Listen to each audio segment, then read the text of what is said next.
Ang mga lalaki, sabay-sabay.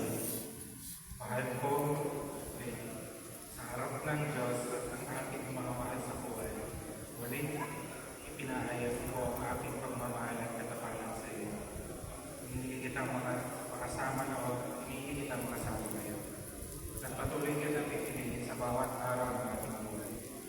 Sa hirap at ginawa, sa sakit at kalusugan, pinangako ko mahalin, igala at ipagmalasakit ka habang ako'y mabubuhay.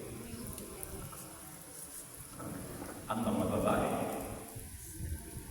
Mahal mong Padre, mula nung araw na pinagbigay tayo ng Diyos sa sakramento ng kasal, ikaw ang naging aming katuwang, kaibigan, at kabiyak ng puso.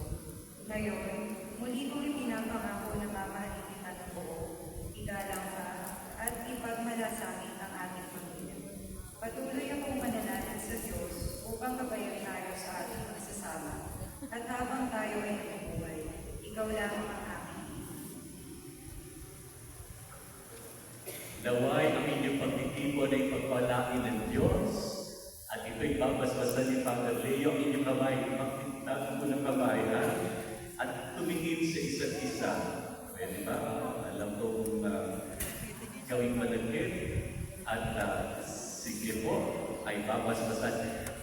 Pag binasbasan, stay put, hindi mo na kayo aalis sa inyong kinakatayuan na. Babasbasan na ng maging silyado ang inyong kamay. Yung kamay na yan. Sige. Nato, very good. Very nice. Ayan. Dinudukos-sepet natin muli ang mga kamay na iyan. Baka nakakalag na ang pandikit. Yung mga hindi nabasbasan, lapit lang po.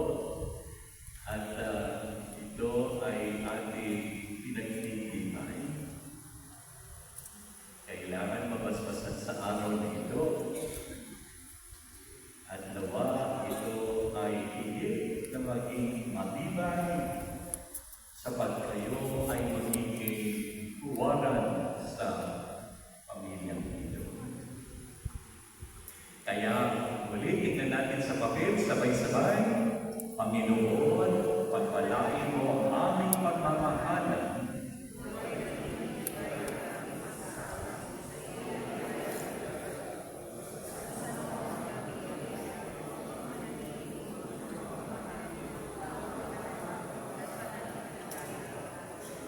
Ngayon, listen to me. Face each other. Hindi ka ng mga mata, hindi mo katiwag katabimuan ang panangkat sa asawa mo. Magmasdan ang muti. Ang mga lalaki, hindi kang malalim. At kung ready na kayo, alam niyo nang gagawin.